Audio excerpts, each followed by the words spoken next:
Ya. Hola chicos, buenas tardes. Primero, se ha preparado este video como video explicativo del tema del origen y evolución de la vida. Ya se les había dado un video explicativo en realidad y tenían que hacer el resumen con resaltador en su libro. No les he pedido de que hagan ningún resumen escrito porque quería que vean primero este video, que es una especie de clase virtual y que yo prefiero darla así porque pueden verlo las veces que quieran y luego hacer las preguntas y todo aquello, ¿no? Bien, entonces vamos a dar empiezo a este tema que es el origen y evolución. Se dice que el origen y evolución de la vida se maneja a partir de dos teorías. Una que es a partir de este libro que se llama la Biblia, que todos lo conocen. Que hay un primer capítulo que es el del Génesis. El Génesis, que significa origen o principio. En el Génesis nos habla de cómo se habría creado el mundo a partir de la teoría de lo que habla o dicen las escrituras, la Biblia.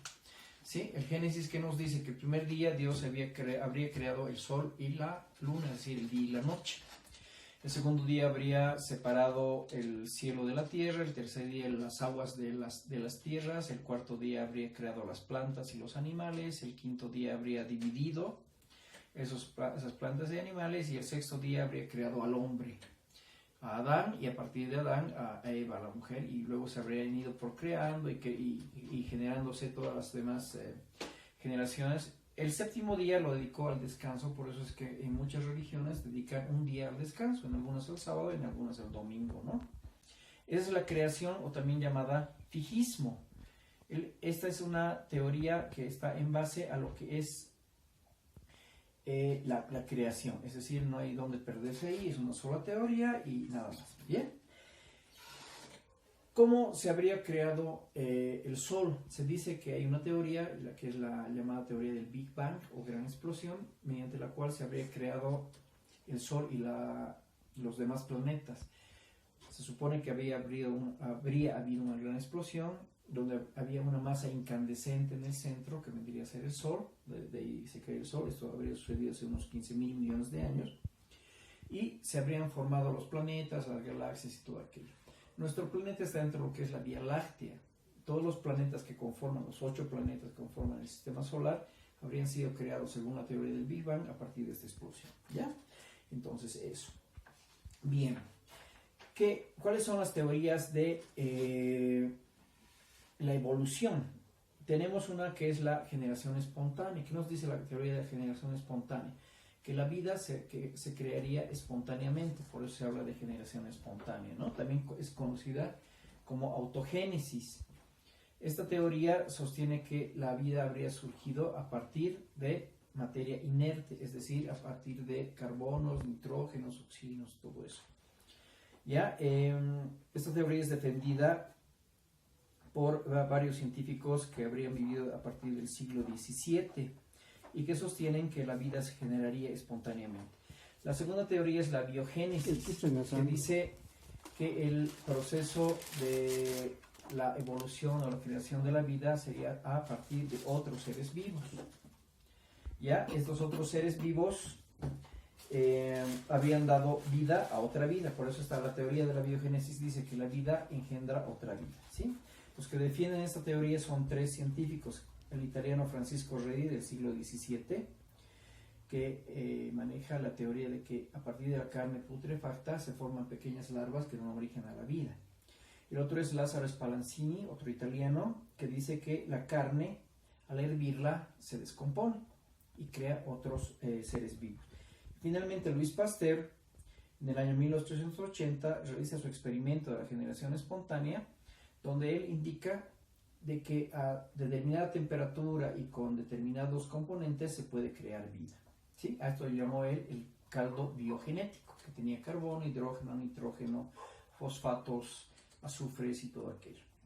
La segunda teoría es la teoría de Oparin-Hardenne, en el que indica que había en la Tierra primitiva se habían dado ciertas condiciones para que el hombre pueda ser creado o la vida pueda ser creada.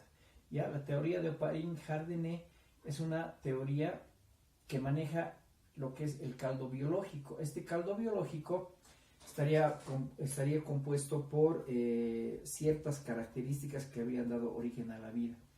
Es decir, hay un componente atmosférico que tiene dióxido de carbono, tiene hidrógeno, oxígeno, nitrógeno, nitratos, fosfatos, y que por la atmósfera que había, el tipo de oxígeno que existía, el calor, las frecuentes tormentas y el estado del medio ambiente en el que había, a partir del vapor de agua producido por el calor del sol en las aguas, se habría generado un ambiente que hacía que se pueda producir una combinación entre todos estos componentes y crear la vida. Sin embargo, esta teoría de Oparin, en 1924 realiza un experimento y efectivamente comprueba de que todas estas características podrían generar la vida, ¿sí? A partir de que la atmósfera primitiva de la Tierra estaría compuesta por ciertos gases y que ellos habrían podido producir la vida, ¿sí? Bien, Carlos Linneo es considerado el padre de la taxonomía. La taxonomía es la ciencia que clasifica las especies. Carlos Linneo habría en un primer momento hecho una primera clasificación de las especies, separándolas de acuerdo a ciertas características, ya sea de función, de forma, de estructura o del lugar donde vivían. Posteriormente, Georges Cuvier, en el siglo XVIII, realiza lo que es estudios de anatomía comparada y paleontología, es decir, estudiaba las anatomías de diferentes especies y las comparaba y veía en qué se podían parecer. Entonces comienza a hablar ya de un parentesco de organismo. Finalmente, Lamarck es el que comienza a realizar ciertas teorías donde indica de que de acuerdo a lo que uno hace se genera su organismo. Por ejemplo, le decía que las jirafas tendrían cuello corto, pero para alcanzar alimentos que estaban en árboles altos se estiraban y por eso su cuello se alargaba. O sea, es una teoría que no tiene mucha trascendencia, porque nunca la pudo comprobar. Solamente él decía de que había un principio de utilidad, es decir, que si tú utilizas una parte de tu cuerpo o algo de tu organismo mucho, lo vas a desarrollar, ¿no? Pero no es muy comprobable eso. La que sí es comprobable, y es una de las teorías más aceptadas, es la teoría de Charles Darwin. La teoría de Charles Darwin, perdón, les voy a mostrar este dibujo de Lamarck, por favor, donde explica la cuestión de las jirafas, ¿sí? Por eso él dice que empezaban con un cuello corto, luego iban a más largo, y así, ¿ya? Bien. Charles Darwin fue un científico que a sus 18 años realizó una travesía durante 5 años en una embarcación llamada el Beagle. Salió de Europa, llegó a América, atravesó toda América desde la parte sur de Chile y Argentina hasta la parte norte de Canadá, y volvió a su país observando especies, viendo la funcionalidad, cómo estaban estructuradas, la forma de los picos de las aves, qué comían, dónde vivían, y realizó su obra, el libro llamado El origen de las especies. En este libro él habla de que la vida no es estática, sino que evoluciona constantemente, es dinámica. Dice que la evolución es gradual, lenta y progresiva, nada se da de un día para el otro. Luego habla que los organismos parecidos siempre están emparentados o descienden de un antepasado común, ¿sí? Y finalmente habla de su teoría de la selección natural, donde dice que el más fuerte, el mejor preparado, el que mejor se adapta al medio ambiente es el que va a sobrevivir. Entonces habla de todo esto en su libro de la selección natural e indica de que todo lo que existe actualmente es producto de una evolución, que no hay una creación, sino hay una evolución, y que a lo que hemos llegado a hacer ahora es el punto final o el punto actual de lo que habría sido antes. Les voy a mostrar esta imagen que es la ruta del Beagle, todo lo que habría transcurrido Darwin. Sale de acá, de Plymouth, en Londres, ¿sí? Llega acá a Bahía, Brasil, luego Brasil, Uruguay, Argentina, Chile, llega a las Islas Galápagos, Lima, llega a las Islas Galápagos en Ecuador, vuelve ¿ya? De acá se va a Santa Elena, que es una isla entre África y América, y vuelve a recorrer hasta llegar a Australia. De Australia vuelve a retornar y de ahí retorna a Plymouth en Londres, en Inglaterra. Esa es la travesía del Beagle, que lo hizo en 5 años viendo todas las especies que él había visto, ¿sí? Principalmente lo que ve Darwin es la forma del pico de las aves y cómo se alimentaban, dónde vivían. Por ejemplo, en esta imagen podemos ver la teoría de la selección natural, ¿sí? Donde habla de los diversos picos de las aves, cómo cambian, en qué las utilizan y todo eso. Esa es la teoría en parte de la selección natural. Sin embargo, les vuelvo a repetir, la selección natural habla de que solo sobreviven a ciertas circunstancias los mejor preparados, los que están mejor alimentados, los que mejor se adaptan al medio ambiente y a las circunstancias. Y eso es en todo nivel, ¿ya? Bien, ahora vamos a hablar de las pruebas evolutivas. Hay las pruebas paleontológicas, donde habla de que, por ejemplo, los caballos no habían sido como son actualmente, sino que van transformándose en el tiempo, ¿sí? Es decir, se encuentran fósiles de hace muchos millones de años que nos dan ciertas pruebas de que no todas las especies habrían sido iguales, sino que han ido evolucionando con el tiempo, ¿ya? Como por ejemplo en esta imagen que tenemos de estos homínidos, donde vemos al Homo habilis, al Homo sapiens, al Homo erectus, todos ellos, que cómo han ido evolucionando, incluso en la forma del cerebro, ¿sí? Eso es parte de las pruebas paleontológicas, ¿ya? En base a los fósiles. Otras pruebas son las embriológicas, es decir, cómo han sido los embriones o los fetos de ciertas especies y cómo han ido evolucionando con el tiempo. Por ejemplo, los embriones de pollo o de los peces, ¿sí?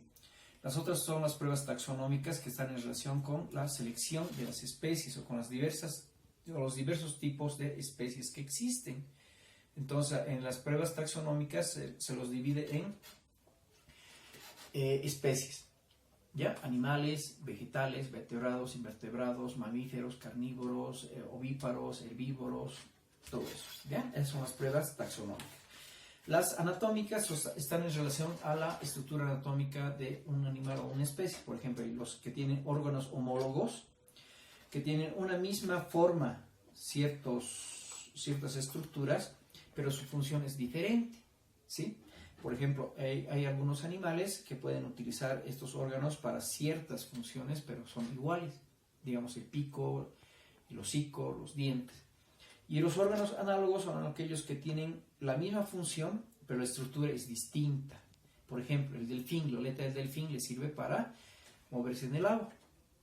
Los brazos al humano nos sirven para agarrar alguna cosa, movernos, mostrar, identificar, no sé. ¿Ya? En cambio, al murciélago, las alas solo le sirven para volar, ¿ya? Son diferentes, pero tienen más o menos ciertas mismas funciones. Las pruebas biogeográficas son aquellas que nos dicen de que existen especies en diferentes lugares, que se han originado en diversos lugares, pero que han aparecido en otros lugares. Es decir, que ha habido una movilización de estas especies, ya sea por alimentación, por escapar de depredadores, por el clima, por desastres naturales, que han ido llegando a diversos lugares, ¿sí? Luego, las pruebas de domesticación son aquellas en que nos habla de animales domésticos, como el perro, el gato, el loro, algunas aves, ¿ya?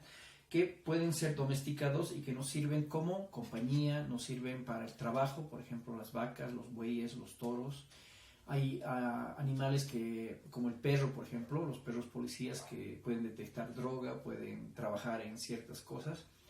Y algunos perros que simplemente nos sirven como compañía, como por ejemplo los perritos domésticos, ¿no? Y hay otros perros que también sirven para otras actividades, incluso deportivas, hay carreras de perros, y hay algunos perros que también trabajan en otras ciertas funciones. Esas son pruebas de domesticación, ¿ya? Finalmente, las pruebas bioquímicas y las moleculares, que son aquellas que están dadas a partir del ADN de una persona, en la cual se determina la estructura molecular o biomolecular del ADN en base a los nucleótidos, para ver la comparación que podría tener cierta especie en base a las bases nitrogenadas del ADN. Por eso se crean tablas como esta, donde podemos ver las diversas combinaciones del ADN, ¿sí? En base a la estructura biomolecular. ¿Ya? Esas son las pruebas bioquímicas. Y las moleculares de la evolución son aquellas que vienen en relación con el ADN y con las mutaciones. Estas mutaciones se dan, por ejemplo, al combinar diversos animales de diversos colores o plantas. Por ejemplo, una rosa roja y una blanca nos va a hacer una rosada y algo así. ¿Ya? Suma sería eso el resumen de este tema, jóvenes. Lo que quiero ahora que me hagan es lo siguiente, del libro, que me hagan ya el resumen en el cuaderno de la página 22 a la 31, ¿ya? En el cuaderno de avance escrito. Y en la parte del cuaderno de laboratorio, la parte de abajo del libro, que es esta de acá de las oraciones, donde tienen que copiar la definición, hacer la oración y su imagen de cada uno de las páginas también que les estoy indicando. Vuelvo a repetir, resumen escrito en el cuaderno de avance de la 22 a la 31, más las actividades del pie de página que he encontrado. Nada más. Eso es lo que quiero que me manden en la página de Biología Ítalo-Boliviano, a la página, a los grupos de WhatsApp que tenemos en su defecto, si no pueden mandar al Messenger. Y eso sería todo, jóvenes, ¿ya? Esto lo voy a revisar a tercero A y B, tanto ambos cursos el día viernes, para darle más tiempo al tercero A para que pueda trabajarlo mejor, el tema. ¿Ya? Y ambos me entregan hasta el día viernes en las plataformas que tenemos y nos estamos viendo en el próximo tema. ¿Listo, chicos? Ahí nos vemos. Chao.